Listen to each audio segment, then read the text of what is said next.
कृषक हितग्राही सम्मेलन रंग पंचमी के पूर्व आपसे बात कर रहा हूं। तो आज किसानों के बीच माता बहनें भी बैठी है और किसान भाई भी बैठे। किसानों के लिए भी और माता बहनों के लिए हमारी सरकार जब से बनी है, हमने कहा लाडली बहनों के लिए हमारी पूरी सरकार आपको प्रणाम करती है, आपकी योजना के साथ रहती है। ये कांग्रेस के लोग कहते हैं लाडली बहनों की राशि मत दीजिए, इनको पैसा मत दीजिए, लाडली बहना दारू पी जाती है। अरे शर्म आना चाहिए कांग्रेसियों को, तुमने तो एक कौड़ी नहीं दी। लेकिन ये भाजपा की सरकार है, 1000, 1250, 1500 लगातार हमारी बहनों की राशि बढ़ती जा रही है। मैं आपको बधाई देना चाहता हूं।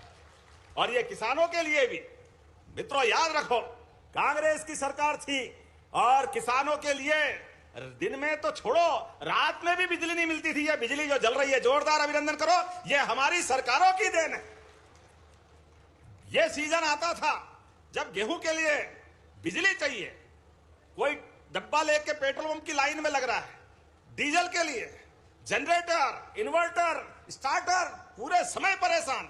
और जवाबदारी के साथ कहना चाहूंगा, कांग्रेसियों आप जवाब दो इस बात का। 1956 में मध्य प्रदेश बना और उस समय लगभग 100 रुपए के आसपास क्विंटल से गेहूं मिलता था। और 2002-3 तक, जब तक की कांग्रेस की सरकार रही, अधिकांश समय इनकी सरकार रही, लेकिन गेहूं केवल 350-400 रुपए ऊपर गया।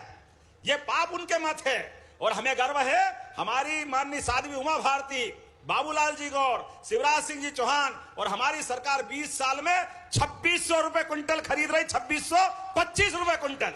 ये हमारी सरकार के काम करने का तरीका है। कहां 20 साल में 2000 रुपए क्विंटल बढ़ाया और कहां इनके 55 साल में 400 रुपए क्विंटल। और सिंचाई के रकबे की बात कर रहे थे मीणा जी, आपने कहा ये पाप भी कांग्रेस के माथे। अरे मध्य प्रदेश तो नदियों का मायका है। कौन सी बड़ी नदी देश के अंदर जो मध्य प्रदेश में नहीं है? मध्य प्रदेश अपनी नदियों से, पड़ोस के राजस्थान केन बेतवा नदी चंबल के माध्यम से, केन बेतवा यूपी के माध्यम से, पार्वती काली सिंह चंबल के माध्यम से राजस्थान, माही नदी आपका आनंद का आशीर्वाद देती है। इधर से हमारे यहाँ आगे बढ़ो तो सोन नदी से पूरा बिहार आनंद में आता है। नर्मदा जी के माध्यम से राजस्थान और गुजरात में आनंद छाता है। नदियों का मायका है मध्य प्रदेश। परमात्मा ने तो बहुत कृपा करी, लेकिन कांग्रेसी कंजूस निकले, इनकी आत्मा नहीं तरसी। ये किसानों के साथ अन्याय करते रहिए। नदियों में पानी बहता रहा, छिपरा से निकल के चंबल, चंबल से यमुना, यमुना से गंगा, गंगा से गंगा सागर होते अरब सागर तक चला गया। लेकिन खेतों में पानी कांग्रेस ने नहीं दिया। अपने बलबूते किसानों ने 55 साल में मेहनत करकुरा करके, कोई ने कुआं खोदा, कोई ने बावड़ी बनाई, तो केवल 7.5 लाख हेक्टेयर का रकबा बढ़ा। मुझे खुशी है इस बात की, हमारी सरकार ने 2 साल में 10 लाख हेक्टेयर से ज्यादा तो अभी कर दिया। ये हमारी सरकार का काम करने का तरीका। और 20 साल का मिला है तो आज 55 लाख हेक्टेयर सिंचाई का रकबा हुआ। और 55 लाख सिंचाई का रकबा आने वाले पूरे 5 साल की सरकार चलेगी 100 लाख हेक्टेयर तक होगा, 100 लाख हेक्टेयर तक। यह हमारी सरकार के काम करने का तरीका है। और यह कांग्रेसियों के लिए सबक भी है, कितनी बेशर्मी से बोलते हैं।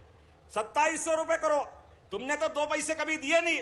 ये हजारों किसान भाई बहन बैठे, किसान सम्मान निधि भी अगर हमारे किसानों को मिली है तो जोरदार अभिनंदन श्रीमान नरेंद्र मोदी जी के लिए करिए, जोरदार अभिनंदन करें। 6000 रुपया नरेंद्र मोदी जी के द्वारा किसान सम्मान निधि आपको देते। हाथ खड़े करो, किन किन को मिलते हैं किसान सम्मान निधि। अब आंखें हो तो देख लो कांग्रेसियों, यह है हमारी सरकार और हमारे नेता का कमाल। हमने कहा सीमा पे जवान और खेत में किसान, दोनों का सम्मान, यह है हमारी नीति और यह हमारी सरकार। किसान सूर्य से आंख में आग डाल करके, खून को पसीना बना करके खेतों को हरा भरा करता है। सीमा पे जवान जान की बाजी लगाकर जी के नेतृत्व में देश भी सुरक्षित और देश की सीमाएं भी सुरक्षित। जोरदार अभिनंदन करें। यह है मोदी जी की सरकार का काम करने का तरीका। कांग्रेसियों के टाइम पर दिल्ली, बंबई, जम्मू कश्मीर में तो गिनो ही मत, कितनी बार आतंकवादी हमले होते थे, हर जगह हाहाकार मचता था। अब ये मोदी जी की सरकार जब से आई, अरे घर में घुस के मारने का रिकॉर्ड हमारी सेना ने बनाया। यह है काम करने का तरीका। दुनिया में 3 देश ऐसे हैं, एक अमेरिका, दूसरा इजराइल और अब मोदी जी के जमाने में भारत भी हो गया जो अपने दुश्मनों को उनके घर में घुस के मारता है, घर में घुस के मारता है। और किसानों के लिए भी जितना बन पड़े उतने सब प्रकार से उनके हितों की रक्षा के लिए मोदी जी की सरकार काम करती है। इसीलिए अब तो कई सारी बातें मैं बता सकता हूं, लेकिन अभी मुझे समय का भी थोड़ा आकलन करना पड़ रहा है। लेकिन मध्य प्रदेश में क्या सरबती गेहूं आपके यहां मिलता है? बासमती चावल, सरबती गेहूं, सोयाबीन की तो बोलो ही मत। जोरदार अभिनंदन करो सभी किसानों की मेहनत के लिए, आप सबका वंदन अभिनंदन। इस जिले ने तो इतना दिया है, सच में ये हमारा जिला तो अद्भुत है। जब मैं आपसे बात करने आया तो किसानों के लिए बहुत सारी बातें आप अंदाज लगा लो, सोयाबीन का हो, गेहूं का हो। और सोयाबीन के लिए तो पहली बार भावांतर योजना से घर बैठे आपको राशि दी गई, आपको बधाई देता हूं। ये हमारी सरकार का काम करने का तरीका। किसान ने सोयाबीन मंडी में बेची। नमस्कार किसान भाइयों, मध्य प्रदेश की धरती यानी कि विदिशा जिले की शमशाबाद विधानसभा से सीएम मोहन यादव के 10 बड़े ऐलान। साथ ही आप लोगों को बता दें 11 मार्च को मध्य प्रदेश के 83 लाख किसानों के खाते में 2-2 हज़ार रुपये डाले जाएंगे 14वीं किस्त की। आप लोग को बता दें कि जो सीएम किसान कल्याण योजना की 14वीं किस्त है वो 11 मार्च को डलेगी, बड़ी खुशखबरी है। और लाडली बहनों के खाते में राशि 34वीं किस्त का 3500 यानी 1500 रुपये जो है डलेगा इस बार 13 मार्च को। ये बड़ी खुशखबरी है लाडली बहनों के लिए। जो बहनें इंतजार कर रही थी उन्होंने कहा कि हमारी सरकार लाडली बहनों को लगातार राशि दे रही है और करोड़ों रुपए का आज लोकार्पण भूमि पूजन भी आज हुआ है। मुख्यमंत्री डॉक्टर मोहन यादव जी ने घोषणा भी की है। आप लोग जब वीडियो को पूरा लास्ट तक देखेंगे तो आप लोग को पता चलेगा इसमें क्या क्या बताया गया है किसान भाइयों। तो किसानों को किसान कल्याण की किस्त डलेगी, साथ ही आवास योजना का पैसा मिलेगा, लखपति दीदी को भी लाभ मिलने वाला है। आगे बढ़ करके अभी हमने फिर घोषणा की है, सरसों के ऊपर भी भावांतर योजना का लाभ दिया जाएगा। जोरदार अभिनंदन करें। और जो उड़द लगाएगा उड़द के ऊपर भी 600 रुपया कुंटल का बोनस उड़द पे भी दिया जाएगा। ये हमारी अपनी सरकार की नीति है। एक एक करके प्रत्येक मामले में सरकार लोगों को आगे बढ़ाने के लिए तैयार है। ऐसे समय में जब हमने कहा था हमारे घोषणा पत्र में कि 2700 रुपये कुंटल 5 साल के अंदर हमारी सरकार करेगी, कांग्रेस ने तो 500 भी नहीं करे। 55 साल में हमने कहा हम केवल 5 साल में 2200 रुपए से बढ़ा करके 2700 रुपए 5 साल में 500 रुपए से ऊपर बढ़ाने का दाम की बात कर रहे हैं। मुझे इस बात की प्रसन्नता है, हमारी सरकार अभी तीसरे साल में आ रही है और तीसरे साल में 2625 रुपए कर दिया है। 2028 तक 2700 से भी बाहर करने वाले हैं। यह हमारा उनका कमिटमेंट है। किसानों के लिए अगर पैसा हाथ में जाता है तो हमको क्या परेशानी? किसानों के तो लिए समर्पित है सरकार। और एक ये नहीं, ये लखन पटेल जी बैठे हैं, आप अंदाज लगाओ इसी विदिशा में भी एक गौशाला बनने वाली है, शमशाबाद में ही बनने वाली है। गौ माता आसपास कई आवारा घूमती हो, लावारिस हो, अपाइज हो, पूरे प्रदेश के अंदर हम इतनी प्रकार की गौशाला बना रहे हैं। 5000 से ऊपर 10,000, 20,000, 50,000 तक भी गौ माता रहेगी। प्रत्येक गौ माता को रखने की जवाबदारी सरकार ले रही है। सरकार, यह हमारी सरकार का निर्णय। हम गोपाल कृष्ण की जय ऐसे ही नहीं बोलते। अरे सदियों से इस देश की पहचान 33 करोड़ देवी देवता का वास गौ माता में होता है। और जो गाय पाले वो गोपाल, और भगवान कृष्ण को माने तो घर घर गोपाल बोलो, गोपाल कृष्ण भगवान की। जैसे ही हम भगवान की जय करते हैं हमारे विरोधियों के छाती पे सांप लौट जाता है। क्यों भाई? खाते तो यहां का हो, बजाते कहां का हो? यह तुम्हारी नीयत में खोट क्यों होती है? यह नीयत की खोट का जवाब देना पड़ेगा। जब हमने अपने इस धरती से प्रेम किया, प्रकृति से प्रेम किया, तो 33 करोड़ देवी देवता का वास जिस गौमाता के माध्यम से हमारी सनातन संस्कृति सिखाती है, ऐसे में जगह जगह गौशाला खोल करके इसी योजना पे हम आगे बढ़ रहे हैं। और इतना ही नहीं, घर घर गौमाता पाले। किसान की आमदनी बढ़ाने के लिए किसान अपनी फसल से तो आय करे, लेकिन घर में दूध दही भी होना चाहिए। जब दूध दही घी मक्खन होता है तभी तो गोपाल कृष्ण बनते घर घर में। यह आनंद कहां से आता है? यह हमारे माखन की ताकत है, यह दूध की ताकत है। ऐसे समय में हमारी सरकार लगातार प्रयास कर रही है। कंस को मारने के लिए कृष्ण को भी चाहिए और माखन भी चाहिए। यह आनंद होना चाहिए, परमानंद होना चाहिए। इसलिए हमारी सरकार ने निर्णय लिया है 25 गौ माता की कामधेनु योजना के माध्यम से जो आवेदन करेगा 25 से लगा करके 200 तक उसका 25% अर्थात 25 गौमाता की योजना बना के 40 लाख का अगर प्रोजेक्ट बनाओगे तो 10 लाख रुपए हमारी सरकार आपको देगी इस मामले में आगे बढ़ाने के लिए।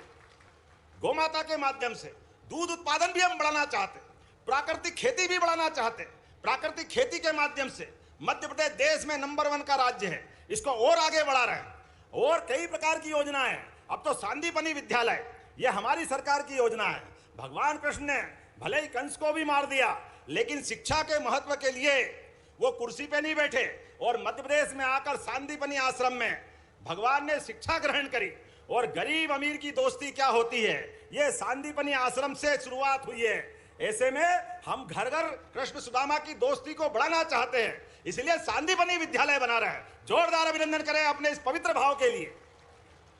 सांदीपनि विद्यालय जहां 64 कला, 14 विद्या, 4 वेद, 18 पुराण, सभी प्रकार की शिक्षा के साथ जीवन के सभी गुण सर्वगुण संपन्न बनाने के लिए विद्यार्थियों को प्रोत्साहित कर रहे हैं। तो युवाओं के लिए जो टॉप करेगा उसको स्कूटी, जो स्कूल जाएगा उसको किताबें, उनके पहनने के लिए गणवेश, 4 किलोमीटर से ज्यादा 8वीं का स्कूल हो, 9वीं का, तो उसको साइकिल भी हमारी सरकार देने वाली है। ये हमारी सरकार की भावना है। कांग्रेस के जमाने में स्कूल में टाट पट्टी नहीं मिलती थी, लेकिन हमारी सरकार ने अपने बच्चों को पढ़ा लिखा के आगे बढ़ाने के लिए सभी योजना बनाई। जोरदार अभिनंदन करें बच्चों के लिए, विद्यार्थियों के लिए। मैं बोलने के लिए बहुत देर बोल सकता हूं, लेकिन समय की सीमा है, इसलिए आपने मुझे कुछ मांग पत्र दिए हैं, उस मांग पत्र के आधार पर मैं बात करना चाहता हूं। आपने कहा आज तो यहां लोकार्पण जो हुआ, थोड़ी बात उसकी भी कर लें। लगभग 163 करोड़ के, जोरदार ताली बजाओ, कितने प्रकार के निर्माण कार्य हो रहे हैं। लोकार्पण, भूमि पूजन 163 करोड़ के, और उसमें भी जिला प्रशासन पुलिस द्वारा भी जिला स्तरीय फिंगरप्रिंट की लैब भी बनाई। जोरदार बधाई दे हमारे अपने प्रशासन को भी। यह लैब हमारे पुलिस बल को और मजबूत बनाएगी और अपराधों से मुक्त करेगी। विदिशा में नवाचार भी बहुत हो रहे हैं। महिला सशक्तिकरण की दिशा में नव्या योजना से हमारी बहनों को भी हम सशक्त कर रहे हैं। इस योजना में 10वीं पास बहनों को न केवल काम धंधे लायक बनाएंगे, बल्कि और आगे बढ़ने का मौका देंगे। वर्तमान में ऐसी कई योजना के साथ आज जो लोकार्पण हो रहा है, बाप रे बाप, कितने लोकार्पण एक विधानसभा में, लगभग 60 करोड़ के। जोरदार अभिनंदन करें 41 कार्यों के, जिसमें सांदीपनि विद्यालय कुरवाई, उसका भी लोकार्पण, और ये लगभग 38 करोड़ की लागत से। जल जीवन मिशन, नल में जल और घर घर जल, ये केवल भावना भाजपा की हो सकती है। जोरदार अभिनंदन माता बहनों के लिए भी नल जल योजना के लिए। इसी आधार पर टेम नदी पर जलमुग्नि पुल, बोलने के लिए तो आपको बोलना था, ये इतनी सारी घोषणा है, मुझे बोलूंगा तो टाइम लग जाएगा। और 104 करोड़ 56 लाख की लगभग 56 नवीन विकास की योजना है। जोरदार ताली बजाएं, जिसमें शमशाबाद में भी वहां नदी पे उच्च स्तरीय पुल भी बनेगा, लगभग 15 करोड़ की लागत से। शासकीय महाविद्यालय विदिशा में उन्नयन का काम होगा। जोरदार अभिनंदन मुकेश भैया आपके लिए भी। कॉलेज के अंदर पढ़ो लिखो आगे बढ़ो, नदी जोड़ो अभियान के माध्यम से भी केन बेतवा का लाभ भी विदिशा को मिलने वाला है। और कई प्रकार की सौगातें तो है, लेकिन आपने और भी बहुत सारी मांग कर दी। 116 करोड़ की सड़कें तो अभी मिली, जोरदार ताली बजाओ। अभी इस बजट के अंदर हमारी सरकार के माध्यम से 116 करोड़ की, और एक गौशाला भी बना रहा है। उस गौशाला में प्रति गौमाता, आप हिसाब लगाना, मैं केवल आंकड़ा बताऊंगा, एक गौशाला में 5,000, 10,000, 20,000, 40,000 जितनी भी गौमाता रखोगे, प्रति गौमाता 40 रुपया रोज हमारी सरकार देगी आपके अपने जिले के लिए। इसके पीछे दोनों काम होंगे, किसानों की फसल भी सुरक्षित रहेगी, गौमाता भी बचेगी। गौमाता को हम अपने सरकार के माध्यम से उस गौशाला के आधार पर आदर्श गौशाला बनाएंगे, जिसमें गौमूत्र, गोबर, सीएनजी गैस, कई प्रकार के नवाचार करने वाले होंगे। इसी के साथ आपने कहा नगर परिषद शमशाबाद में भी आपने मांगा कि इसके विकास के लिए कुछ पैसे देना चाहिए। देना चाहिए क्या? ताली वाली बजा के बताओ, देना चाहिए? तो मैं 2 करोड़ रुपया उसको भी देने की घोषणा करता हूं। 3 करोड़, चलो 3 करोड़, जोरदार ताली बजाओ। और आपकी नगर परिषद के लिए हो गया बहन जी, हो गया। अब आपने कहा शमशाबाद में नवीन सब स्टेशन,